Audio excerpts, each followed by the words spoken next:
सानू गरीबां नूं धन धन अमर शहीद बाबा दीप सिंह साहब जी ऐसे संत सिपाही महापुरुषों के पावन पवित्र शहीदी अस्थान गुरुद्वारा शहीदगंज साहब जी विखे सतगुरां दे प्यारे अमृत बचनां नूं कीर्तन दे द्वारा सतगुरां दी पावन सिक्ख्या नूं उपदेश नूं हजूर दे पावन कौतुकां नूं गुरु के इतिहास की लड़ीवार कथा के रूप दे विच श्रवण करन दा सुभागा भरिया अवसर प्राप्त हो रहा है। जिथे आप गुरमुख शरीरां करके सतगुरु जी की चरण शरण विच साध संगत विच हाजरियां लवा रहे हो, उत्थे ही दूर नेड़े सतगुरु जी की प्यारियां बेअंत गुरमुख रूहां जो कि अपने घरां विच कम्माकारां विखे इंटरनेट और टैलीविजन के द्वारा भी सच्चे पातशाह जी के पावन दर घर के दर्शनां सतगुरु जी के उपदेश महाराज जी की वडियाई के नाल जुड़ रहे हैं। सच्ची सरकार सारियां ते कृपा वरतावे ते सारियां संगतां दी हाजरी तन करके भी मन करके भी सतगुरु जी अपने प्यारे चरना कमलों दे विच लवा लै। सरबत दियां अरदासां बेनतियां मेरे दाता जी प्रवान करन, झोलियां भर के अपने दर घर दे सेवकां नूं निवाजन। सो साध संगत जी जो लड़ीवार रूप दे विच श्री गुर प्रताप सूरज ग्रंथ जी दे विचों आपां कथा सुनदे हां। सतगुरु साहिब श्री गुरु हरगोबिंद साहब महाराज जी मीरी पीरी दे मालिक नित्ता प्रति दी तरह युद्ध अभ्यास करदे, शस्त्रां दा अभ्यास करदे ते करवाउंदे, घोड़ सवारी दा आप भी बड़ा अभ्यास करते, सिखां नूं भी बड़ा अभ्यास कराउंदे। इधर दिल्ली बैठा जिहड़ा चंदू है इहदे कंन विच इह गल्लां पईयां कि गुरु हरगोबिंद साहब ने फौज रख लई है, शस्त्र धारी हो गए ने ते उन्हां ने ऐलान कर दिता कि चंदू नूं उहदे कीते दा फल जरूर भुगतावांगे, इहनूं सोधा लावांगे। ये सुनदियां सार चंदू दियां नींदां उड़ गईयां, बेआराम हो गया। साध संगत जी लगा तड़फन ते कई सोचां विचारां बनावे कि मैं गुरु अर्जन देव जी की तरह गुरु हरगोबिंद साहब जी नूं मैं खत्म करवा देंगा, पर इहदी कोई पेश जा नहीं सकती क्योंकि उदों सतगुरु जी आप शहादत लई आप चल के आ गए ने। पर हुण तां गुरु नानक जोत दा छेवां जामा शस्त्र धारी हो के जुल्म दे नास लई तैयार बर तैयार है। हुण तेरा जबर नहीं चलना। तां इस तरह परेशान दुखी होया चंदू अपनी घरवाली दे नाल अपना दुख साझा कीता। घरवाली ने समझाया जी झगड़ा ना करो, ना तुसी उन्हां नूं मारो ना वो तुहानूं मारन, एक तीजा राह भी है, दोबारा तरला मिन्नत कर लो, हाथ जोड़ लो, उन्हां नूं अपनी धी दा साक भेज दिओ। जे ये रिश्ता प्रवान हो जावे ते झगड़े मुक जाणगे, आपो विच चंगा सुखावां जिहा संबंध बन जावेगा, प्रेम पै जाएगा। इन्हें इसे लिए यतन किया, चिट्ठी लिख के घल्ली। चिट्ठी बड़ी लंबी चौड़ी सी पर इहदे विच मुख तौर ते तीन ही गल्लां सन। पहली गल ये सी कि गुरु अर्जन देव महाराज जी की शहादत का जिहड़ा चैप्टर है इहनूं आप जी भुल जाओ, जो हो गया सो हो गया। वो जिवें कहंदे ना भी मिट्टी पाओ, ते कल भी दास ने बेनती की इतिहास खालसा जी केवल पुराने जमाने की गल नहीं हुंदा, इतिहास जिउंदा जागदा वो है जिहड़ा सानू पुराने समय दीयां बातां दे द्वारा अज दे वर्तमान विच जीना सिखादा है। अज भी सानू ओही कातल लोग कहिंदे ने कि 1984 दे विच जिहड़ी सिखां दी नस्ल खुशी होई ਉਹਦੀਆਂ ਗੱਲਾਂ ਨਾ ਕਰੋ, ਮਿੱਟੀ ਪਾਓ, ਛੱਡੋ ਪਰਾਂ, ਹੁਣ ਨਵੀਂ ਗੱਲ ਕਰੋ, ਪੁਰਾਣੀ ਨੂੰ ਛੱਡ ਦਿਓ। ਏਦਾਂ ਹੀ ਚੰਦੂ ਕਹਿੰਦਾ ਸੀ। ਪਰ ਕੀ ਸਤਿਗੁਰੂ ਜੀ ਮੰਨ ਗਏ ਕਿ ਠੀਕ ਹੈ ਪੁਰਾਣੀਆਂ ਗੱਲਾਂ ਤੇ ਮਿੱਟੀ ਪਾਉਨੇ ਆ? ਨਹੀਂ, ਮੇਰੇ ਹਜ਼ੂਰ ਨੇ ਆਖਿਆ ਪਾਪੀਆ ਜੋ ਬੀਜਿਆ ਹੀ ਨਾ ਉਹ ਵੱਢਣਾ ਤੇ ਹੁਣ ਪਵੇਗਾ। ਦੂਸਰੀ ਗੱਲ ਇਹਨੇ ਇਹ ਕਹੀ ਕਿ ਮੇਰੀ ਇਹ ਬੇਨਤੀ ਪ੍ਰਵਾਨ ਕਰਕੇ ਮੇਰੀ ਧੀ ਦਾ ਸਾਕ ਇਹ ਆਪ ਜੀ ਅਪਣਾ ਲਓ ਤੇ ਰਿਸ਼ਤਾ ਹੋ ਜਾਏਗਾ ਤਾਂ ਮੈਂ ਬਾਦਸ਼ਾਹ ਦੇ ਬਹੁਤ ਨਜ਼ਦੀਕ ਹੋਣ ਕਰਕੇ ਮੈਂ ਤੁਹਾਨੂੰ ਵੀ ਬਹੁਤ ਚੰਗੇ ਚੰਗੇ ਅਹੁਦੇ ਦਵਾ ਦਿਆਂਗਾ, ਸਰਕਾਰੇ ਦਰਬਾਰੇ ਤੁਹਾਡੇ ਕੰਮ ਬਣਵਾ ਦਿਆਂਗਾ। ਤੇ ਤੀਜੀ ਗੱਲ ਇਹਨੇ ਇਹ ਕਹਿ ਦਿੱਤੀ ਕਿ ਜੇ ਤੁਸੀਂ ਇਨਕਾਰ ਕਰੋਗੇ ਤੇ ਫੇਰ ਮੈਂ ਤੁਹਾਡਾ ਹਾਲ ਵੀ ਤੁਹਾਡੇ ਪਿਤਾ ਵਾਲਾ ਕਰ ਦਿਆਂਗਾ। ਇਹ ਇਹਨੇ ਧਮਕੀ ਦੇ ਦਿੱਤੀ ਹੈ। ਪਹਿਲਾਂ ਭੁੱਲਣ ਦੀ ਸਲਾਹ ਦਿੱਤੀ, ਫਿਰ ਲਾਲਚ ਦਿੱਤਾ ਰਾਜ ਸੱਤਾ ਦਾ, ਤੇ ਫਿਰ ਇਹਨੇ ਧਮਕੀ ਦੇ ਦਿੱਤੀ। ਸਤਿਗੁਰੂ ਜੀ ਨੇ ਅੱਗੋਂ ਉੱਤਰ ਦਿੱਤਾ ਤੇ ਇਹਨਾਂ ਹਲਕਾਰਿਆਂ ਨੂੰ ਆਖਿਆ ਜਾਓ ਜਾ ਕੇ ਕਹਿ ਦਿਓ ਦੀਵਾਨ ਨੂੰ ਤੇਰੇ ਸਿਰ ਨੂੰ ਜਿਹੜਾ ਹੰਕਾਰ ਚੜਿਆ ਨਾ ਇਹ ਤੇਰਾ ਹੁਣ ਠੀਕ ਕਰਨ ਦਾ ਸਮਾਂ ਛੇਤੀ ਆ ਗਿਆ ਹੈ। ਬਹੁਤ ਲੰਮੀ ਜ਼ਿੰਦਗੀ ਤੇਰੀ ਹੁਣ ਬਚੀ ਨਹੀਂ ਹੈ, ਥੋੜਾ ਹੀ ਸਮਾਂ ਹੈ ਤੇਰੇ ਕੋਲ, ਤੇ ਜੋ ਤਕੜਾਈ ਕਰਨੀ ਕਰ ਲੈ, ਜਿਹੜੇ ਪ੍ਰਬੰਧ ਕਰਨੀ ਕਰ ਲੈ, ਜੋ ਕੁਝ ਖਾਣਾ ਹੰਡਾਉਣਾ ਹੀ ਜਿਹੜੇ ਹੁਕਮ ਚਲਾਉਣੇ ਨੇ ਚਲਾ ਲੈ। ਹੁਣ ਥੋੜੇ ਸਮੇਂ ਦੇ ਵਿੱਚ ਹੀ ਤੇਰਾ ਲੇਖਾ ਪੱਤਾ ਕਰ ਦਿਆਂਗੇ। ਇਸ ਤਰ੍ਹਾਂ ਮੇਰੇ ਹਜ਼ੂਰ ਇਸ ਦੁਸ਼ਟ ਪਾਪੀ ਚੰਦੂ ਦੀ ਵਾਨ ਦੀ ਕੱਲੀ ਹੋਈ ਚਿੱਠੀ ਦਾ ਉੱਤਰ ਦੇ ਰਹੇ ਨੇ। ਆਓ ਬੜੇ ਪ੍ਰੇਮ ਦੇ ਨਾਲ ਮੇਰੇ ਸਤਿਗੁਰੂ ਜੀ ਦੇ ਪਾਵਨ ਇਤਿਹਾਸ ਦੇ ਨਾਲ ਸੁਰਤ ਬਿਰਤੀਆਂ ਨੂੰ ਜੋੜੀਏ। ਲਵਾਓ ਜੀ ਹਾਜ਼ਰੀਆਂ, ਕਰੋ ਰਸਨਾ ਨੂੰ ਪਵਿੱਤਰ, ਆਖੋ ਜੀ ਸਤਨਾਮ ਸ੍ਰੀ ਵਾਹਿਗੁਰੂ ਜੀ। ਸੁਨ ਕਰ ਜੋਰ ਦੂਤ ਪੁਨ ਕਹਿ। ਸਤਿਗੁਰੂ ਜੀ ਦੇ ਵੀਰ ਰਸ ਨਾਲ ਭਰੇ ਹੋਏ ਬਚਨ ਕਿ ਪਾਪੀ ਚੰਦੂ ਨੂੰ ਸੋਧਾ ਲੱਗਣਾ ਹੈ, ਇਹਦੇ ਕੀਤੇ ਦਾ ਫਲ ਇਹਨੂੰ ਭੋਗਣਾ ਪੈਣਾ ਹੈ, ਜੋ ਇਹਨੇ ਬੀਜਿਆ ਸੋਈਓ ਇਹਨੂੰ ਵੱਢਣਾ ਪੈਣਾ ਹੈ। ਇਹ ਹਲਕਾਰਾ ਇਹ ਦੂਤ ਹੱਥ ਜੋੜ ਕੇ ਬੇਨਤੀ ਕਰਨ ਲੱਗਾ, ਸਦਨ ਗੁਰੂ ਨਾਨਕ ਕੋ ਆਹੈ। ਧੰਨ ਗੁਰੂ ਨਾਨਕ ਦੇਵ ਜੀ ਦਾ ਘਰ ਹੈ। ਹੇ ਗੁਰੂ ਹਰਗੋਬਿੰਦ ਸਾਹਿਬ ਜੀ, ਇਹ ਤੁਹਾਡੀ ਗੱਦੀ ਗੁਰੂ ਨਾਨਕ ਦੀ ਗੱਦੀ ਹੈ। ਕਰਹੁ ਸਿਮਹਾਸਨ ਬੰਦ ਬਨਾਵਹੁ। ਇਸ ਲਈ ਮੈਂ ਬੇਨਤੀ ਕਰਦਾ ਕਿ ਛਿਮਾ ਦੇ ਘਰ ਵਿੱਚ ਆਓ। ਆਪ ਜੀ ਅਵਗੁਣਾ ਨੂੰ ਨਾ ਚਿਤਾਰੋ, ਕਿਰਪਾ ਕਰਕੇ ਆਪਣੇ ਸੇਵਕ ਜਾਣ ਕੇ ਭੁੱਲਾਂ ਚੁੱਕਾਂ ਬਖਸ਼ ਦਿਓ ਤੇ ਆਪ ਜੀ ਨਾਤਾ ਕਬੂਲ ਕਰ ਲਓ, ਇਹ ਰਿਸ਼ਤਾ ਪ੍ਰਵਾਨ ਕਰ ਲਓ। ਬਨ ਹੈ ਹੀਨ ਜਿਸ ਦੋਹਿਤਾ ਲਿਆਵਹੁ। ਇਹ ਸਤਿਗੁਰੂ ਜੀ, ਜਦੋਂ ਤੁਸੀਂ ਉਹਦੀ ਧੀ ਵਿਆਹ ਕੇ ਲਿਆਓਗੇ ਤੇ ਆਮ ਲੋਕਾਂ ਵਿੱਚ ਇਹ ਖਿਆਲ ਪ੍ਰਚਲਿਤ ਹੈ ਨਾ ਵੀ ਧੀ ਵਾਲੇ ਤੇ ਨੀਵੇਂ ਹੁੰਦੇ ਨੇ, ਧੀ ਵਾਲੇ ਤਾਂ ਝੁਕ ਜਾਂਦੇ ਨੇ, ਧੀ ਵਾਲੇ ਤਾਂ ਛੋਟੇ ਹੁੰਦੇ ਨੇ, ਉਹ ਤੁਹਾਡੇ ਅੱਗੇ ਨੀਵਾਂ ਹੋ ਜਾਏਗਾ, ਛੋਟਾ ਹੋ ਜਾਏਗਾ। ਗੁਰਮਤਿ ਵਿੱਚ ਵੀ ਐਸਾ ਮੰਨਿਆ ਵੀ ਧੀ ਵਾਲੇ ਛੋਟੇ ਨੇ? ਨਹੀਂ ਖਾਲਸਾ ਜੀ। ਧੰਨ ਧੰਨ ਸਾਹਿਬ ਸ੍ਰੀ ਗੁਰੂ ਹਰਗੋਬਿੰਦ ਸਾਹਿਬ ਮਹਾਰਾਜ ਜਿਸ ਵੇਲੇ ਆਪਣੇ ਪੁੱਤਰ ਨਾਵੇਂ ਪਾਤਸ਼ਾਹ ਧੰਨ ਸ੍ਰੀ ਗੁਰੂ ਤੇਗ ਬਹਾਦਰ ਸਾਹਿਬ ਜੀ ਦਾ ਆਪ ਜੀ ਨੇ ਆਨੰਦ ਕਾਰਜ ਕੀਤਾ ਕਰਤਾਰਪੁਰ ਜੀ ਦੀ ਧਰਤੀ ਤੇ ਜਲੰਧਰ ਜ਼ਿਲ੍ਹੇ ਵਿੱਚ ਹੈ ਜੋ, ਤਾਂ ਬਾਬਾ ਲਾਲ ਚੰਦ ਜੀ ਕਹਿਣ ਲੱਗੇ ਸਤਿਗੁਰੂ ਮੈਂ ਗਰੀਬ ਆ, ਮੇਰੇ ਕੋਲੋਂ ਬਹੁਤੀ ਸੇਵਾ ਨਹੀਂ ਹੋਈ, ਮੇਰੇ ਕੋਲੋਂ ਕੋਈ ਕੀਮਤੀ ਚੀਜ਼ਾਂ ਨਹੀਂ ਦਾਜ ਦੇਜ ਵਿੱਚ ਦਿਆਂ, ਤੇ ਮੈਂ ਧੀ ਵਾਲਾ ਵਾਂ ਤੇ ਮੈਂ ਨੀਵਾਂ ਵਾਂ। ਇਹ ਬਚਨ ਉਹਨਾਂ ਨੇ ਕਹਿ ਦਿੱਤੇ। ਜਦੋਂ ਝੁਕਣ ਲੱਗੇ ਸਿੱਖ ਜਾਣ ਕੇ ਝੁਕਦੇ, ਸਤਿਗੁਰੂ ਅਸ਼ੀਰਵਾਦ ਦਿੰਦੇ।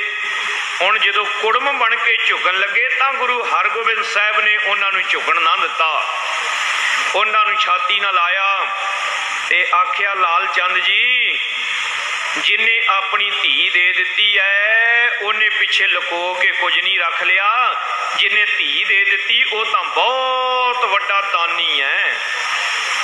ਆਪਣੇ ਜਿਗਰ ਦਾ ਟੁਕੜਾ ਕਿਸੇ ਦੀ ਝੋਲੀ ਪਾ ਦੇਣਾ ਇਹ ਮੰਗਤੇ ਦਾ ਕੰਮ ਹੈ, ਇਹ ਤਾਂ ਦਾਤੇ ਦਾ ਕੰਮ ਹੈ। ਹੈਰਾਨੀ ਦੀ ਗੱਲ ਹੈ।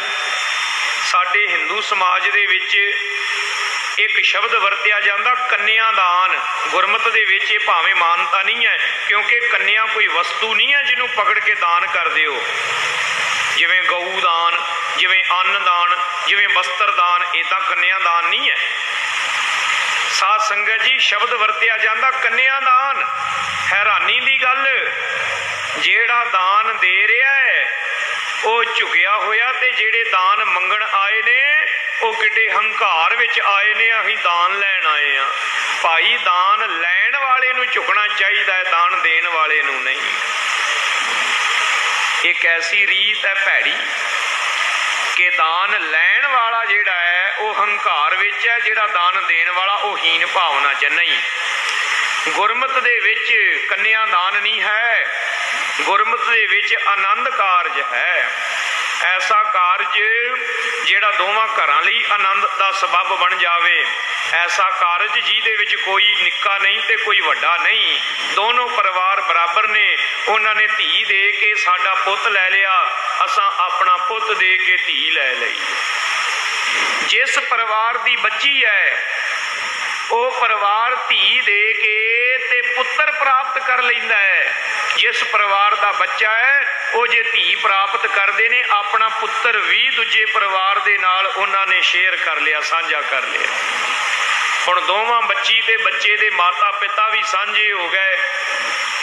ਹੁਣ ਦੋਵੇਂ ਪਾਸੇ ਦੇ ਮਾਤਾ ਪਿਤਾ ਦੋਵਾਂ ਦੇ ਮਾਤਾ ਪਿਤਾ ਨੇ, ਦੋਵਾਂ ਪਾਸਿਆਂ ਦੇ ਭੈਣ ਭਰਾ ਦੋਵਾਂ ਦੇ ਹੀ ਭੈਣ ਭਰਾ ਨੇ।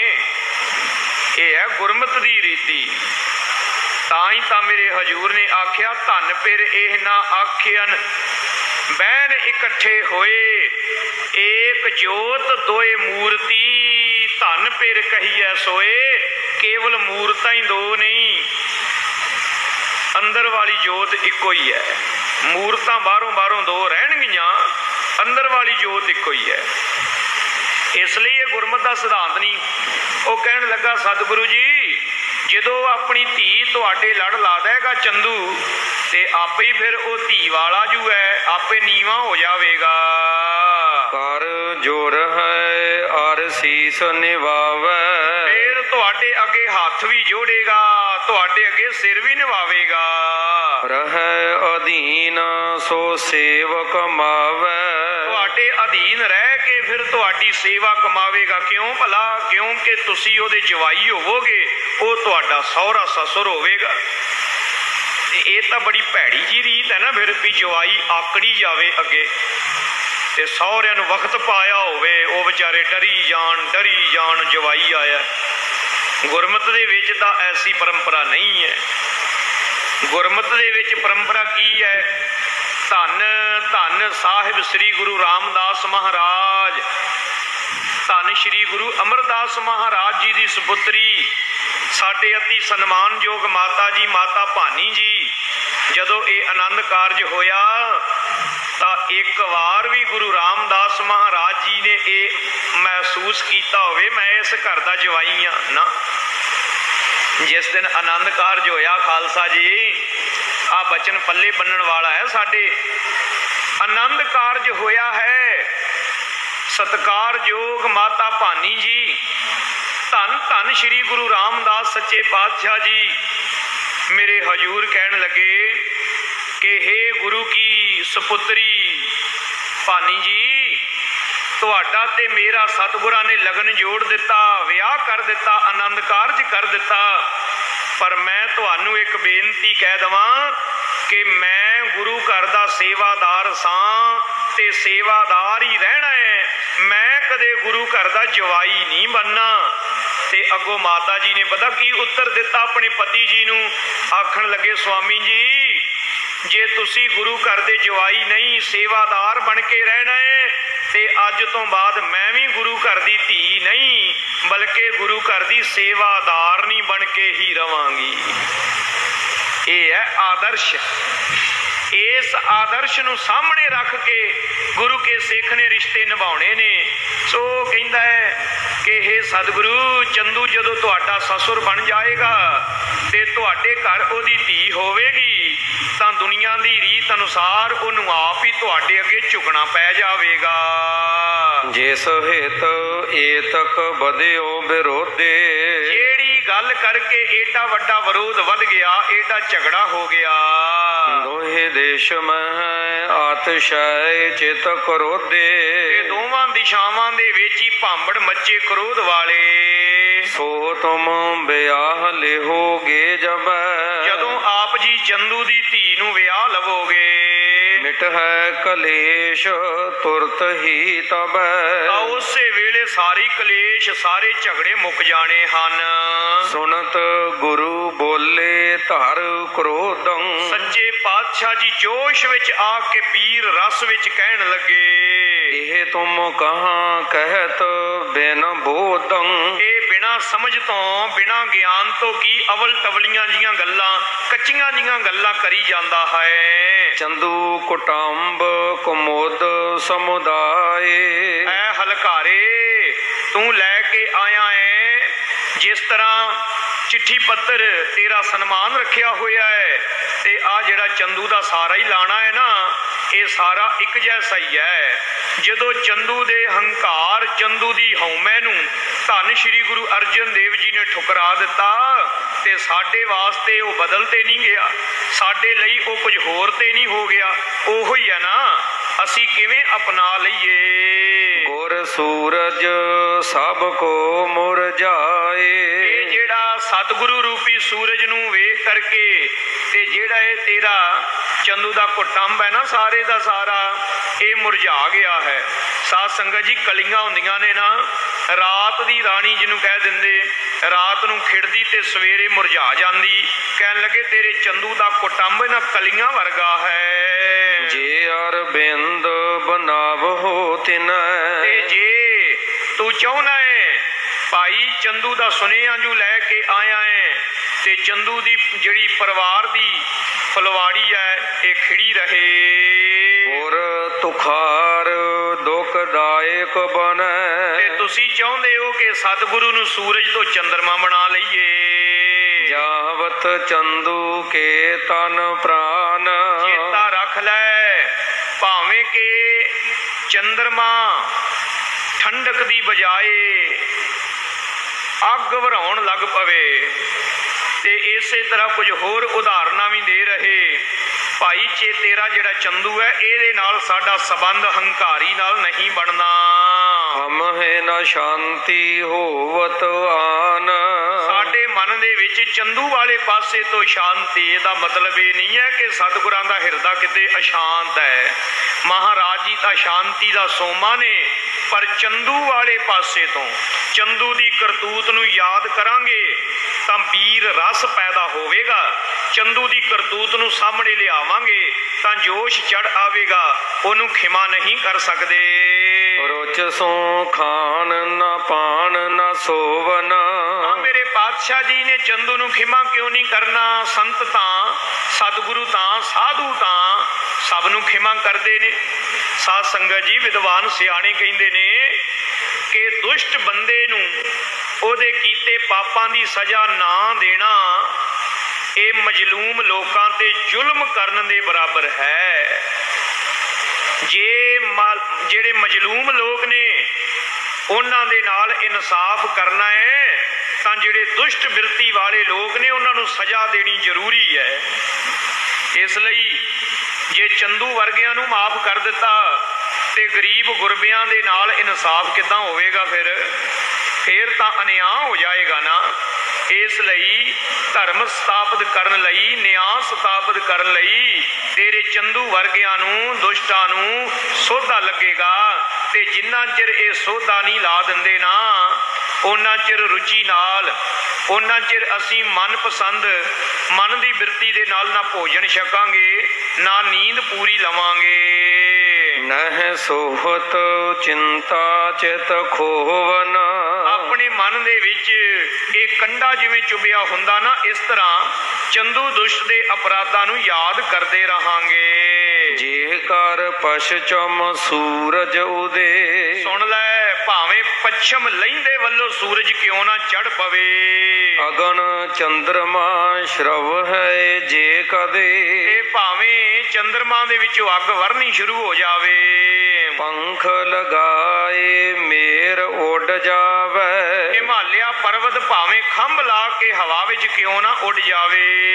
ਥਿਰਾ ਅਥਿਰਾ ਸਮੁੰਦ ਸੁਕਾਵਹੇ। ਇਹ ਜਿਹੜਾ ਅਣਗਿਣਤ ਨਦੀਆਂ ਦਾ ਸੁਆਮੀ ਸਮੁੰਦਰ ਹੈ ਉਹ ਭਾਵੇਂ ਸੁੱਕ ਜਾਂਦਾ ਹੋਵੇ। ਇਤਿਆਦਿਕ ਸਭ ਹੋਏ ਵਿਪਰੀਤ। ਐਸੀਆਂ ਰੀਤਾਂ ਵੀ ਜੇ ਹੋ ਜਾਣ, ਇਹੋ ਜਿਹਾ ਕੁਝ ਅਣਹੋਣੀਆਂ ਵੀ ਜੇ ਹੋ ਜਾਣ, ਇਹਨੂੰ ਸਾਧ ਸੰਗਤ ਜੀ ਕਾਵ ਦੀ ਭਾਸ਼ਾ ਪਿੰਗਲ ਸ਼ਾਸਤਰ ਦੇ ਵਿੱਚ ਵਿਦਵਾਨਾਂ ਨੇ ਕਈ ਨਾਮ ਦਿੱਤੇ ਨੇ। ਇੱਕ ਨਾਮ ਇਸ ਅਲੰਕਾਰ ਦਾ ਗੁਰਮੁਖ ਪਿਆਰਿਆਂ ਨੇ ਸਾਧ ਸੰਗਤ ਜੀ ਅਤਿਕਸ਼ੋਕਤੀ ਅਲੰਕਾਰ ਵੀ ਰੱਖਿਆ ਹੋਇਆ ਹੈ। ਤਉ ਨ ਵਿਆਹ ਕਰਹਿ ਕਿਸ ਰੀਤ। ਤਦ ਵੀ ਤੇਰੇ ਚੰਦੂ ਦੇ ਨਾਲ ਸਾਡਾ ਰਿਸ਼ਤਾ ਨਾਤਾ ਨਹੀਂ ਬਣ ਆਵੇਗਾ ਕਦੇ। ਜਿਸ ਨੇ ਪਿਤਾ ਹਤਿਓ ਬਿਨ ਤਰਾਸ।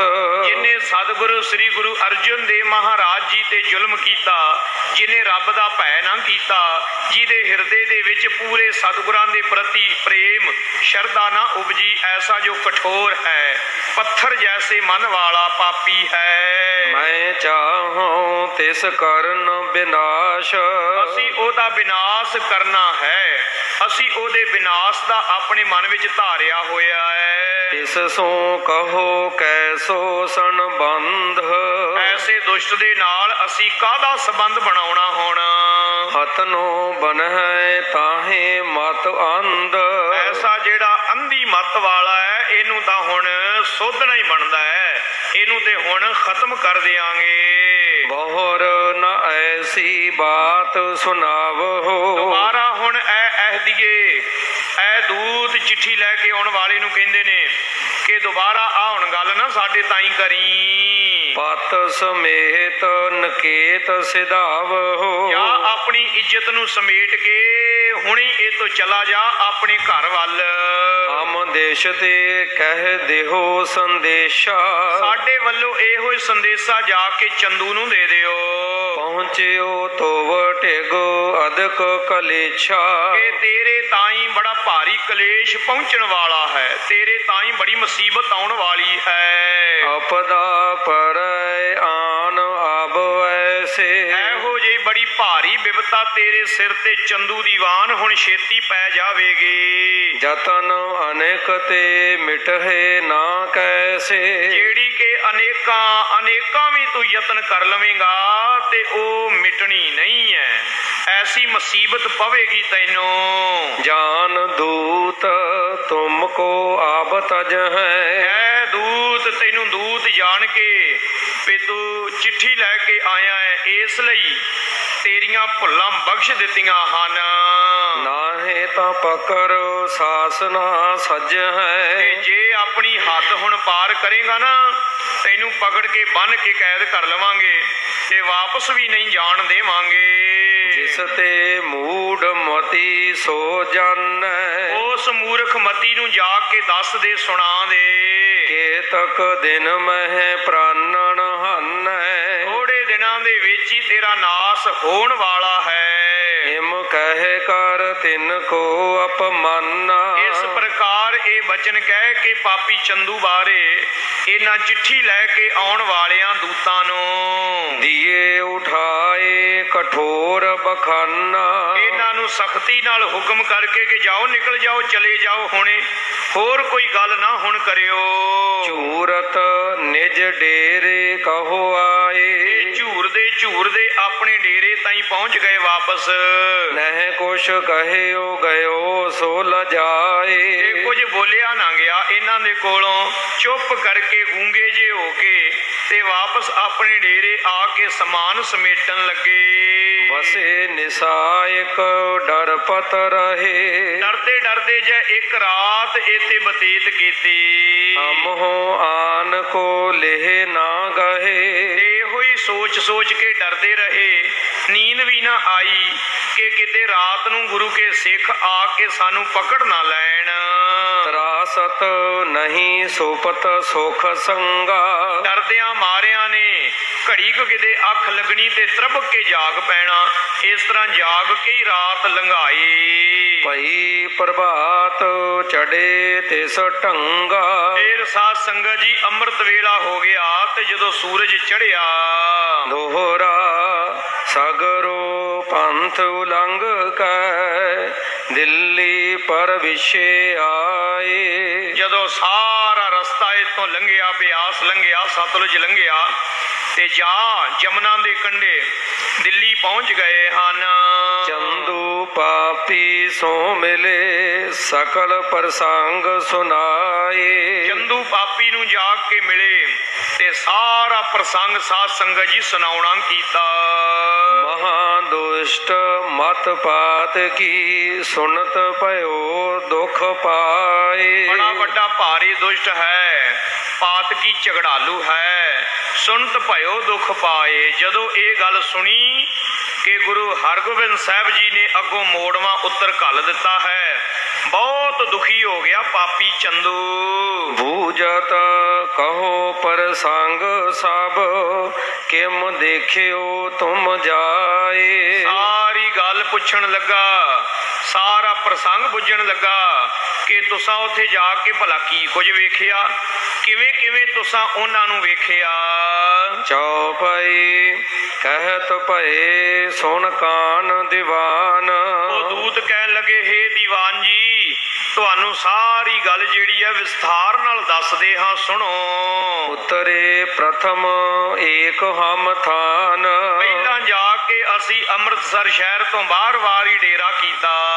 ਲੋਕਨ ਕੋ ਬੂਝਿਓ ਗੁਰ ਕਿਤ ਹੈ। ਤੇ ਲੋਕਾਂ ਨੂੰ ਪੁੱਛਿਆ ਕਿ ਗੁਰੂ ਹਰਗੋਬਿੰਦ ਸਾਹਿਬ ਜੀ ਕਿੱਥੇ ਮਿਲਣਗੇ। ਕਬ ਹਮ ਮਿਲ ਹੈ ਹੋਏ ਇੱਕ ਚਿਤ ਹੈ। ਫਿਰ ਅਸੀਂ ਸੋਚਿਆ ਵਿਚਾਰਿਆ ਕਿ ਜਾ ਕੇ ਉਹਨਾਂ ਨੂੰ ਛੇਤੀ ਮਿਲ ਲਈਏ, ਦੇਰ ਨਾ ਕਰੀਏ। ਤਬੋ ਸਿੱਖ ਇੱਕ ਸਕਲ ਬਤਾਏ। ਉਹਦੇ ਇੱਕ ਸਿੱਖ ਮਿਲਿਆ ਗੁਰੂ ਦਾ, ਉਹਨੇ ਨਾਲ ਅਸੀਂ ਗੱਲਬਾਤ ਕੀਤੀ।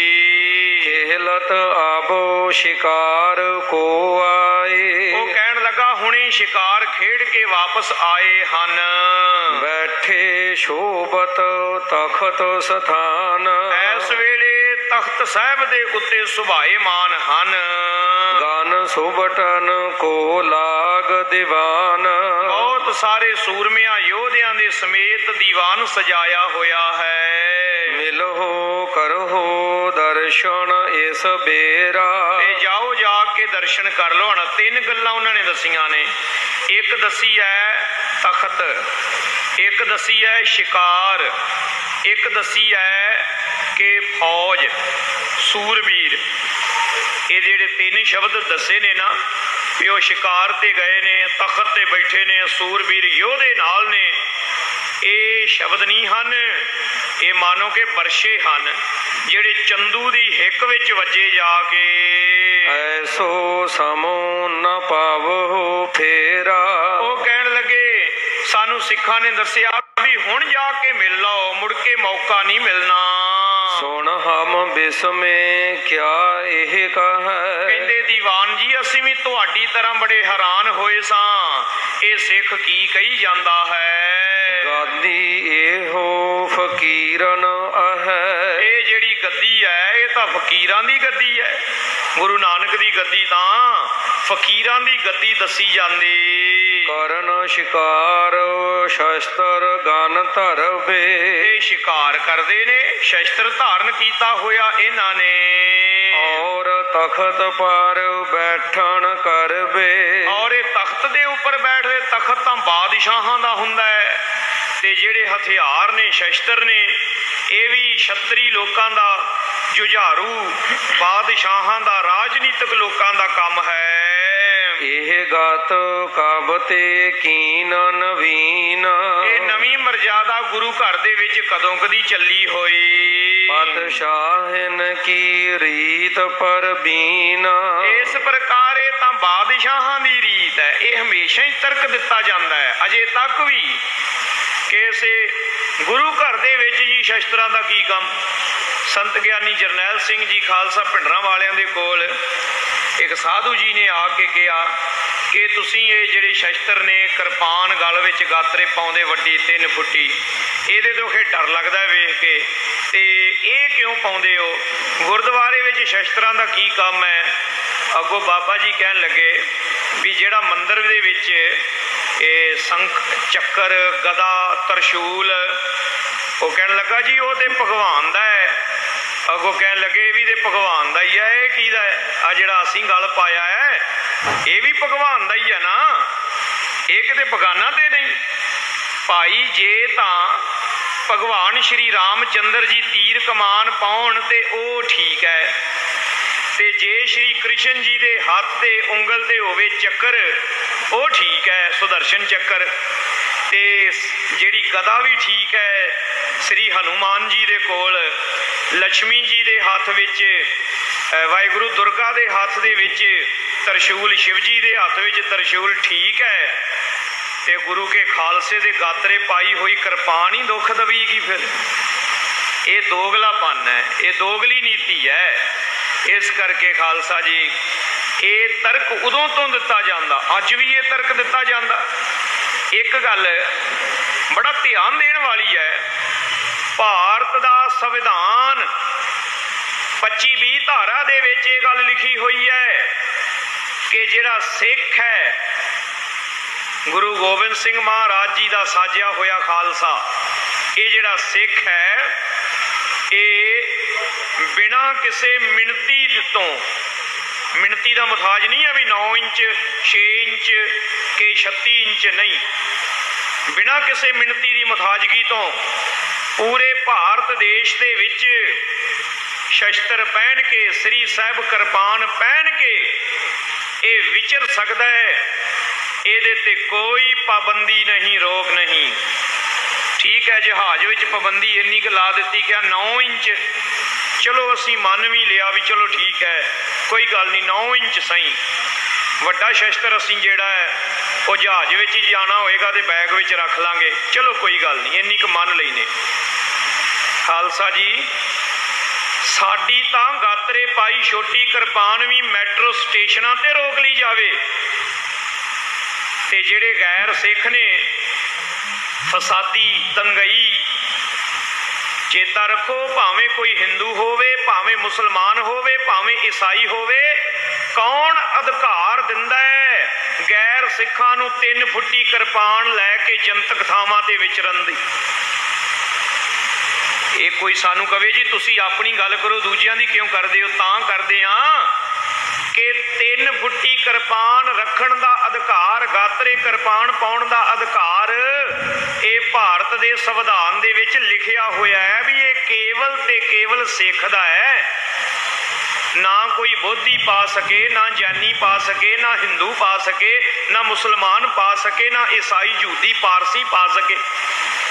ਇਹ ਸ੍ਰੀ ਸਾਹਿਬ ਜਿਹੜੀ ਹੈ ਨਾ, ਇਹ ਅਧਿਕਾਰ ਅਸੀਂ ਸਿਰ ਦੇ ਕੇ ਲਏ ਨੇ, ਮੁਫਤ ਨਹੀਂ ਮਿਲ ਗਏ। ਤੇ ਖਾਲਸਾ ਜੀ ਸਾਡੇ ਅਧਿਕਾਰਾਂ ਦੀ ਵਰਤੋਂ ਕੋਈ ਦੂਜੇ ਮਰਜ਼ੀ ਨਾਲ ਕਰੀ ਜਾਣ ਤੇ ਸਾਡੇ ਆਪਣੇ ਤੇ ਲੱਗ ਜਾਏ ਰੋਕ। ਸਾਡੇ ਨੌਜਵਾਨ ਬੱਚਿਆਂ ਨੂੰ ਤਾਂ ਸਕੂਲ ਦੇ ਵਿੱਚ ਰੋਕ ਦਿੱਤਾ ਜਾਵੇ, ਕਿਰਪਾਨ ਨਹੀਂ ਪਾਉਣ ਦੇਣੀ। ਮੈਟਰੋ ਟ੍ਰੇਨ ਵਿੱਚ ਰੋਕ ਦਿੱਤਾ ਜਾਵੇ, ਕਿਰਪਾਨ ਨਹੀਂ ਲੰਘਣ ਦੇਣੀ।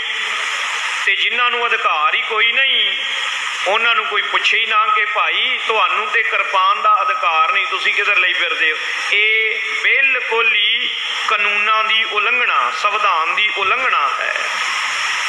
ਗੁਰੂ ਕਾ ਖਾਲਸਾ, ਮੈਂ ਬੇਨਤੀ ਕਰਾਂ, ਸਾਡੀ ਕਮਜ਼ੋਰੀ ਹੈ ਖਾਲਸਾ ਜੀ। ਪਹਿਲਾਂ ਕੀ ਹੁੰਦਾ ਸੀ ਕਿ 3 ਫੁੱਟੀ ਕਿਰਪਾਨ ਆਮ ਗੁਰੂ ਕੇ ਸਿੰਘ ਲੱਭ ਜਾਂਦੇ ਗਾਤਰੇ ਪਾਈ। ਜਦੋਂ 3 ਫੁੱਟੀ ਸ੍ਰੀ ਸਾਹਿਬ ਪਾਈ ਕੋਈ ਸਿੰਘ ਜਾਂਦਾ ਤੇ ਉਹਦੇ ਨਾਲ ਸਿਕਿਉਰਿਟੀ ਵਾਲਿਆਂ ਦਾ ਕੋਈ ਥੋੜਾ ਬਹੁਤ ਤਕਰਾਰ ਹੋ ਜਾਂਦਾ ਤੇ ਉਹ ਅੱਗੋਂ ਕਹਿੰਦੇ ਸਨ ਏਡੀ ਵੱਡੀ ਕਿਰਪਾਨ ਨਹੀਂ, ਛੋਟੀ ਪਾ ਲਓ। ਅਸੀਂ ਵੱਡੀਆਂ ਕਿਰਪਾਨਾਂ ਤੋਂ ਸ੍ਰੀ ਸਾਹਿਬ ਤੋਂ ਅਵੇਸਲੇ ਹੋ ਗਏ ਤੇ ਹੁਣ ਸਵਾਲ ਉਹਨਾਂ ਨੇ ਸਾਡੀ ਛੋਟੀ ਕਿਰਪਾਨ ਤੇ ਵੀ ਖੜਾ ਕਰ ਦਿੱਤਾ। ਹੁਣ ਕਹਿੰਦੇ ਇਹ ਵੀ ਨਹੀਂ ਪਾਉਂਦੇ। ਜੇ ਅਸੀਂ ਵੱਡੀ ਸ੍ਰੀ ਸਾਹਿਬ ਪਾ ਕੇ ਵਿਚਰਾਂਗੇ ਤੇ ਜਿਹਨੂੰ ਸਾਡੀ ਸ੍ਰੀ ਸਾਹਿਬ ਰੜਕੇਗੀ ਉਹ ਘੱਟੋ ਘੱਟ ਇੱਥੇ ਆ ਜਾਏਗਾ ਵੀ ਬਾਬਾ ਜੀ ਵੱਡੀ ਰਹਿਣ ਦਿਓ, ਛੋਟੀ ਲੈ ਕੇ ਲੰਘ ਜਾਓ।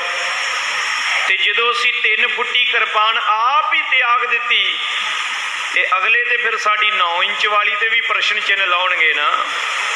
ਇਸ ਲਈ ਇਹ ਬੇਨਤੀ ਹੈ ਕਿ 3 ਫੁੱਟੀ ਤੇਗ ਸਾਡਿਆਂ ਘਰਾਂ ਦੇ ਵਿੱਚ ਤਾਂ ਜ਼ਰੂਰ ਹੋਵੇ। ਬੜੀ ਨਮੋਸ਼ੀ ਜੀ ਦੀ ਗੱਲ ਹੈ ਜੀ, ਸਾਡੇ ਬੱਚਿਆਂ ਦਾ ਜਦੋਂ ਆਨੰਦ ਕਾਰਜ ਹੁੰਦਾ ਨਾ, ਵਿਆਹ, ਨੌਜਵਾਨ ਬੱਚਾ ਉਧਰੋਂ ਸਿਹਰਾਬੰਦੀ ਕਰਨ ਲੱਗ ਪੈਂਦੇ ਤੇ ਉਧਰੋਂ ਕੋਈ ਚੇਤਾ ਕਰਾਉਂਦਾ ਜੀ ਵੀ ਇਸ ਵੇਲੇ ਤਾਂ ਕਾਕੇ ਜੀ ਦੇ ਹੱਥ ਵਿੱਚ ਕਿਰਪਾਨ ਵੀ ਚਾਹੀਦੀ ਸੀ। ਉਹ ਫਿਰ ਕਹਿੰਦੇ ਫਲਾਣੇ ਦੇ ਘਰ ਵਿੱਚ ਹੈ, ਉਧਰੋਂ ਮੰਗ ਲਿਆਓ। ਸਾਰੇ ਪਿੰਡ ਵਿੱਚ 2 ਘਰ ਹੁੰਦੇ ਨੇ, ਜਿਹਦਾ ਵੀ ਕਿਸੇ ਦਾ ਵਿਆਹ ਹੋਵੇ, ਮੈਂ ਕਹਿੰਦਾ ਸਾਰੇ ਪਿੰਡ ਦੀਆਂ ਵਿਆਹ ਵਾਲੀਆਂ ਐਲਬਮਾਂ ਚੈੱਕ ਕਰ ਲਓ, ਕਿਰਪਾਨਾਂ ਉਹ 2 ਹੀ ਹੋਣਗੀਆਂ ਸਾਰਿਆਂ ਦੇ ਹੱਥਾਂ ਵਿੱਚ। ਸਾਰੇ ਪਿੰਡ ਦੇ ਵਿੱਚ ਕਿਰਪਾਨ ਹੀ ਨਾ ਲੱਭੇ। ਹੁਣ ਕੀ ਹੁੰਦਾ ਹੈ, ਉਹ ਕਿਰਾਏ ਤੇ ਲਿਆਉਂਦੇ ਨੇ ਨਾ, ਆ ਪਖੰਡ ਜੇ ਕਰਦੇ ਨੇ, ਜਾਗੋ ਕੱਢਣੀ, ਫਲਾਨਾ ਢਮਕਾਣਾ। ਉਹ ਦੁਕਾਨ ਵਾਲਾ ਕਹਿੰਦਾ ਕਿਰਪਾਨ ਵੀ ਸਾਡੇ ਕੋਲੋਂ ਹੀ ਕਿਰਾਏ ਤੇ ਲੈ ਜਾਓ। ਅਰਦਾਸ ਹੋ ਰਹੀ ਹੈ ਤੇ ਅਰਦਾਸ ਦੇ ਵਿੱਚ ਦੋਹਰਾ ਪੜਿਆ ਜਾ ਰਿਹਾ, ਰਾਜ ਕਰੇਗਾ ਖਾਲਸਾ। ਤੇ ਜਿਹੜੀ ਕਾਕਾ ਜੀ ਦੇ ਹੱਥ ਦੇ ਵਿੱਚ ਕਿਰਪਾਨ ਹੈ ਉਹ ਕਿਰਾਏ ਤੇ ਲਿਆਂਦੀ ਹੋਈ ਹੈ। ਕਿਰਪਾਨ ਹੱਥ ਵਿੱਚ ਕਿਰਾਏ ਦੀ ਤੇ ਦੋਹਰਾ ਕਿਹੜਾ ਪੜਦੇ ਪਏ ਆ, ਰਾਜ ਕਰੇਗਾ ਖਾਲਸਾ। ਕਿਰਾਏ ਦੀਆਂ ਕਿਰਪਾਨਾਂ ਨਾਲ ਤਾਂ ਨਹੀਂ ਰਾਜ ਖਾਲਸੇ ਦਾ ਆ ਸਕਦਾ ਨਾ। ਇੱਥੇ ਤੱਕ ਡਿੱਗ ਪਏ ਆ ਸਾਧ ਸੰਗਤ ਜੀ। ਬਾਕੀ ਵਸਤੂਆਂ ਹਜ਼ਾਰਾਂ ਰੁਪਈਆਂ ਦੀਆਂ ਬਿਨਾਂ ਵਜ੍ਹਾ, ਤੇ ਜੇ ਕੋਈ ਗੁਰਮੁਖ ਪਿਆਰਾ ਪ੍ਰੇਰਨਾ ਕਰਦਾ ਹੈ ਸਿੱਖ ਦੇ ਘਰ ਵਿੱਚ ਸ੍ਰੀ ਸਾਹਿਬ ਹੋਣੀ ਚਾਹੀਦੀ ਹੈ, ਕਹਿੰਦੇ ਛੱਡੋ ਬਾਬਾ ਜੀ, ਇਹ ਅਸੀਂ ਕੀ ਕਰਨੀ ਹੈ। ਭਾਈ ਤੂੰ ਗੁਰੂ ਦਾ ਸਿੱਖ ਹੈ, ਇਹ ਤੇਰੇ ਗੁਰੂ ਦੀ ਦਿੱਤੀ ਬਖਸ਼ਿਸ਼ ਹੈ, ਤੇਰੇ ਘਰ ਵਿੱਚ ਜ਼ਰੂਰ ਹੋਣੀ ਚਾਹੀਦੀ ਹੈ। ਫਿਰ ਕਦੇ ਕਦੇ ਉਸ ਸਤਿਗੁਰਾਂ ਦੇ ਦਿੱਤੀ ਹੋਈ ਦਾਤ ਨੂੰ ਮੱਥੇ ਨਾਲ ਵੀ ਲਾ ਲਿਆ ਕਰੀਏ ਤੇ ਉਹ ਸੇਵਾ ਸੰਭਾਲ ਵੀ ਕਰ ਲਿਆ ਕਰੀਏ। ਇਹ ਨਹੀਂ ਹੈ ਵੀ ਮਿਆਨ ਵਿੱਚ ਪਈ ਨੂੰ ਜੰਗ ਲੱਗ ਜਾਏ, ਵਾਹਿਗੁਰੂ ਬਖਸ਼ ਲਵੇ। ਸੇਵਾ ਸੰਭਾਲ ਵੀ ਕਰਿਆ ਕਰੀਏ। ਇਸ ਕਰਕੇ ਪਿਆਰਿਓ, ਇਹ ਸ਼ਸਤਰ ਧਾਰੀ ਗੁਰੂ ਕਾ ਖਾਲਸਾ ਬੜਿਆਂ ਦੀਆਂ ਅੱਖਾਂ ਵਿੱਚ ਰੜਕਦਾ ਹੈ। ਬਹੁਤ ਲੋਕ ਨੇ ਉਹ ਸਾਨੂੰ ਹੱਥ ਵਿੱਚ ਕੜਛਾ ਲੈ ਕੇ ਲੰਗਰ ਵਰਤਾਉਂਦਿਆਂ ਨੂੰ ਤਾਂ ਬੜੀ ਸ਼ਾਬਾਸ਼ ਦਿੰਦੇ ਨੇ, ਕਹਿੰਦੇ ਬੜੇ ਚੰਗੇ ਲੱਗਦੇ ਹੋ। ਪਰ ਜਿੱਦਣ ਆਪਣੇ ਹੱਕਾਂ ਵਾਸਤੇ ਗੁਰੂ ਕਾ ਖਾਲਸਾ ਤੇਗ ਹੱਥ ਵਿੱਚ ਫੜੇ, ਉਦਣ ਕਹਿੰਦੇ ਬੜਾ ਮਾੜਾ ਲੱਗਦਾ ਹੈ। ਤੇ ਦਾਸ ਬੇਨਤੀ ਕਰਦਾ ਹੁੰਦਾ ਵੀ ਇਹ ਕੰਬੋ ਪੈਕ ਇਕੱਠਾ ਹੀ ਮਿਲਣਾ ਹੈ। ਇਹ ਨਾ ਆਸ ਰੱਖਿਓ ਗੁਰੂ ਕਾ ਖਾਲਸਾ ਆਵੇ, ਕਿਰਪਾਨ ਆਪਣੀ ਘਰੇ ਛੱਡ ਆਵੇ ਤੇ ਲੰਗਰ ਵਾਲੀ ਕੜਛੀ ਲੈ ਆਵੇ। ਇਹ ਤਾਂ ਨਹੀਂ ਗੱਲ ਬਣਨੀ। ਇਹ ਕਿਰਪਾਨ ਗਾਤਰੇ ਰਹਿਣੀ ਹੈ। ਇਹ ਤੁਹਾਨੂੰ ਮਨ ਵਿੱਚ ਬਿਠਾਉਣਾ ਪੈਣਾ ਹੈ ਸਾਰੀ ਦੁਨੀਆ ਨੂੰ ਕਿ ਇਕੱਲੇ ਕੜਛੇ ਵਾਲਾ ਖਾਲਸਾ ਨਹੀਂ ਹੈ ਤੁਹਾਨੂੰ ਮਿਲ ਸਕਦਾ, ਇਹਦੇ ਢਾਕ ਤੇ ਇਹਦੇ ਗਾਤਰੇ ਕਿਰਪਾਨ ਵੀ ਨਾਲ ਹੀ ਹੋਵੇਗੀ। ਇਸ ਕਰਕੇ ਪਿਆਰਿਓ ਕਿ ਕੱਲੀ ਦੇਗ ਇਹ ਡਾਕੂ ਲੁੱਟ ਲੈਣਗੇ, ਜੇ ਤੇਗ ਨਾ ਹੋਈ। ਤੇਗ ਹੋਵੇਗੀ ਤੇ ਦੇਗ ਵਰਤੇਗੀ। ਸੋ ਸਤਿਗੁਰਾਂ ਦਾ ਸ਼ਸਤਰ ਧਾਰੀ ਰੂਪ ਉਦਣ ਵੀ ਚੰਦੂ ਵਰਗਿਆਂ ਦੀ ਅੱਖ ਵਿੱਚ ਰੜਕਦਾ ਸੀ, ਤੇ ਅੱਜ ਵੀ ਜਿਹੜੇ ਚੰਦੂ ਦੇ ਵਾਰਸ ਨੇ ਨਾ, ਉਹਨਾਂ ਦੀ ਅੱਖ ਵਿੱਚ ਸਾਡੀ ਭਾਵੇਂ 6 ਇੰਚੀ ਕਿਰਪਾਨ ਕਿਉਂ ਨਾ ਹੋਵੇ, ਰੜਕਦੀ ਹੈ। ਚਮੂ ਰਾਖਨੀ ਬਲੀ ਤੁਰੰਗ।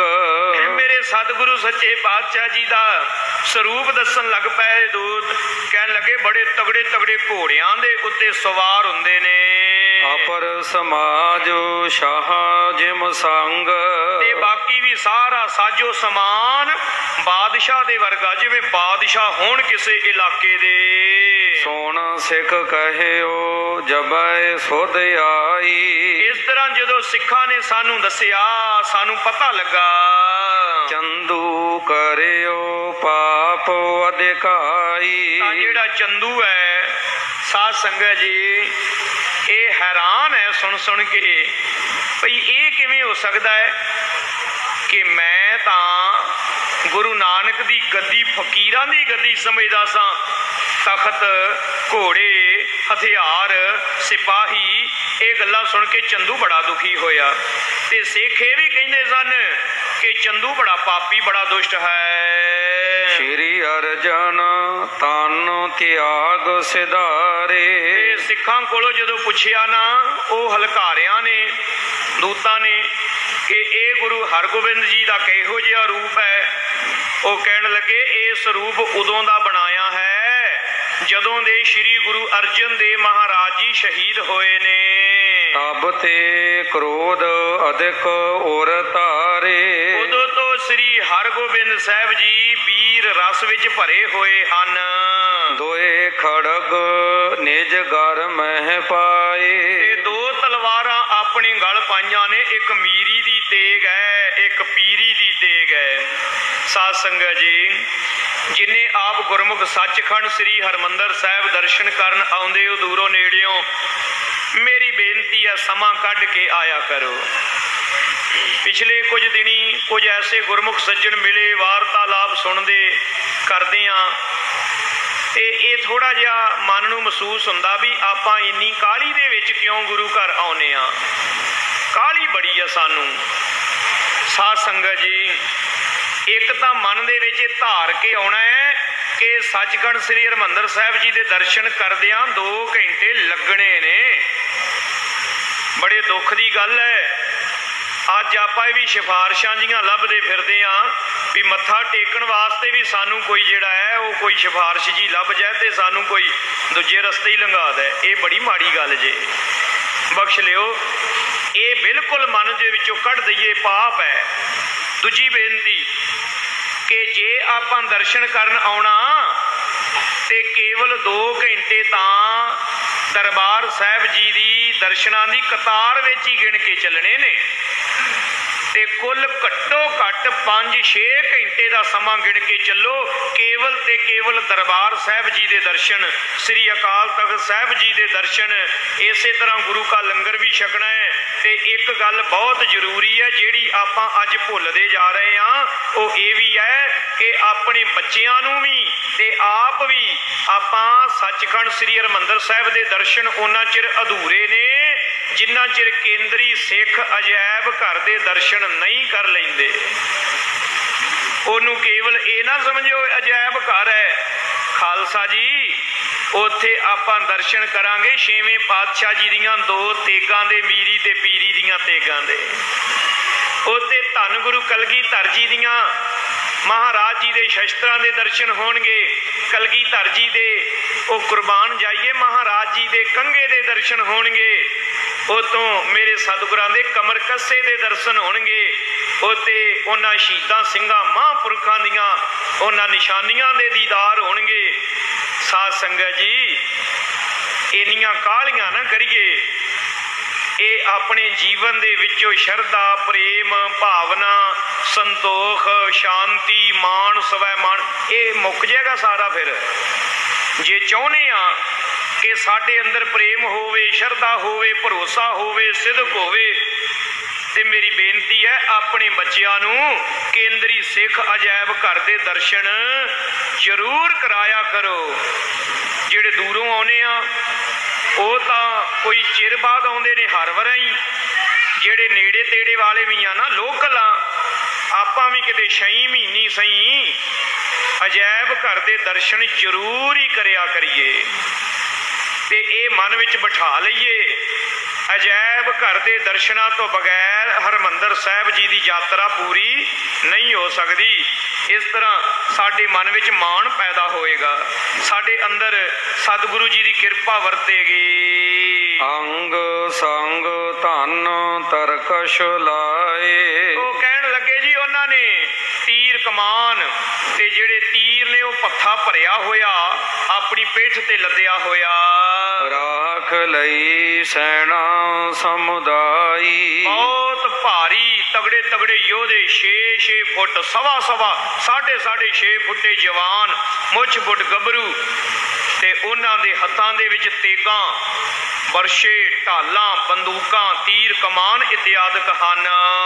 ਹਤਨ ਚੰਦੂ ਹਿਤ ਸਪਤ ਵਲਾਈ। ਇਹ ਤਾਂ ਗੱਲ ਉਤੇ ਸ਼ਰੇਆਮ ਬੱਚੇ ਨੂੰ ਪਤਾ ਹੈ ਕਿ ਗੁਰੂ ਹਰਗੋਬਿੰਦ ਸਾਹਿਬ ਮਹਾਰਾਜ ਨੇ ਚੰਦੂ ਦੀ ਵਾਨ ਨੂੰ ਮਾਰਨ ਦੀ ਕਸਮ ਖਾਧੀ ਹੈ, ਪ੍ਰਣ ਕੀਤਾ ਹੋਇਆ ਹੈ।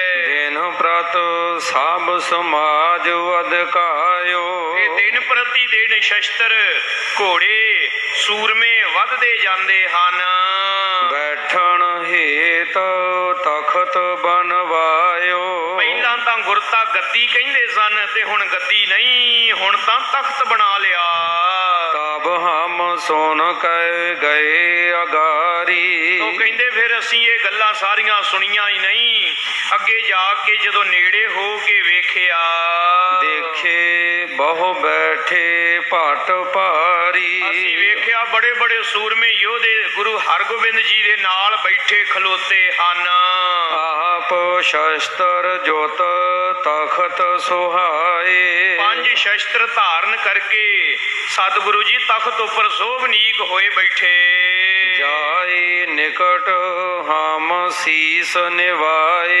ਤੇ ਜਾ ਕੇ ਨੇੜੇ ਅਸਾਂ ਫਿਰ ਸੀਸ ਨਿਵਾਇਆ, ਮੱਥਾ ਟੇਕਿਆ ਜਿਵੇਂ ਗੁਰੂ ਦੇ ਸਿੱਖ ਮੱਥਾ ਟੇਕਦੇ।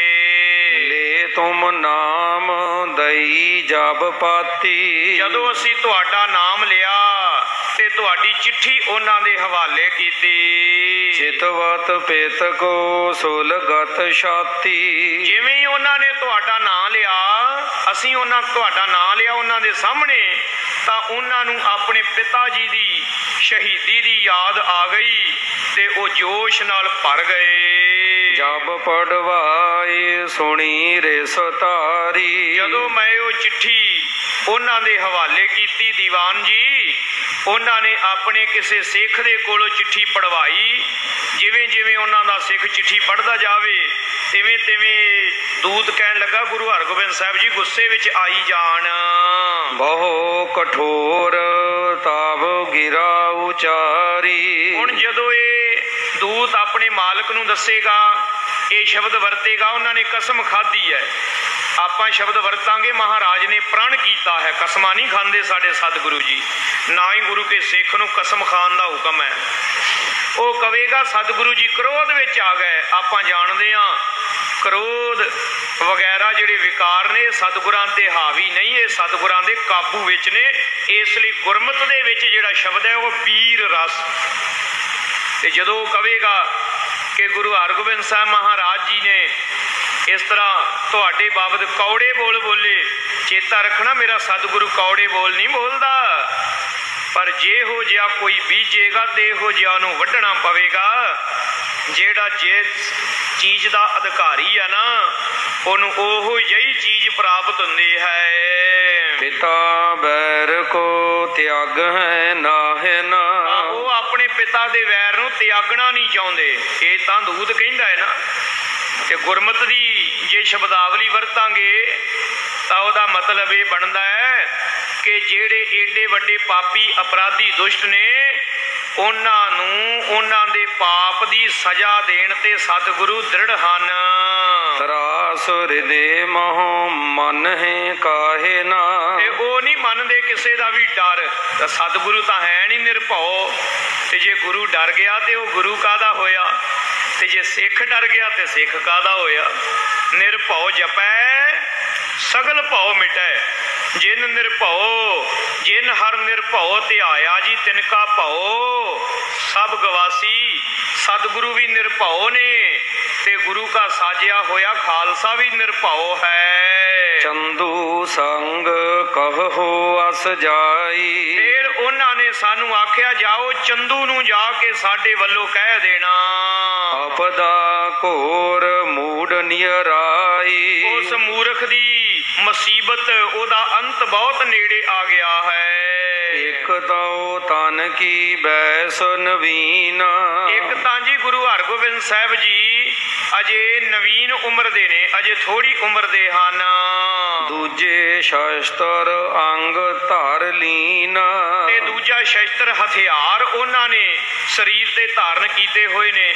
ਕਿਉਂਕਿ ਇਹ ਵੀ ਗੱਲ ਮੰਨੀ ਪਰਮੰਨੀ ਹੈ ਕਿ ਜਦੋਂ ਕੋਈ ਮਨੁੱਖ, ਸਧਾਰਨ ਮਨੁੱਖ, ਕੋਈ ਬਹੁਤ ਸਿਆਣਾ ਹੋਵੇ, ਮੈਚਿਓਰ ਹੋਵੇ, ਉਹਦੀ ਗੱਲ ਨਹੀਂ ਹੈ। ਸਧਾਰਨ ਮਨੁੱਖ ਨੌਜਵਾਨ ਹੋਵੇ ਤੇ ਉਹ ਆਪਣੇ ਹੱਥ ਵਿੱਚ ਕੋਈ ਹਥਿਆਰ ਪਕੜ ਲਵੇ ਤੇ ਉਹਦਾ ਗੱਲ ਕਰਨ ਦਾ ਅੰਦਾਜ਼ ਹੀ ਬਦਲ ਜਾਂਦਾ ਹੈ। ਕੀਜੈ ਸੁਭਟਨ ਕੋ ਨਿਤ ਸੰਗ। ਤੇ ਤੀਸਰਾ ਸ਼ਸਤਰ ਧਾਰੀ ਸੂਰਮੇ ਯੋਧੇ ਉਹਨਾਂ ਦੇ ਜਦੋਂ ਨੇੜੇ ਹੋਣ ਬੈਠੇ ਖਲੋਤੇ, ਮਾਰ ਮਾਰ ਕਰ ਚਾਹਸ ਜੰਗ।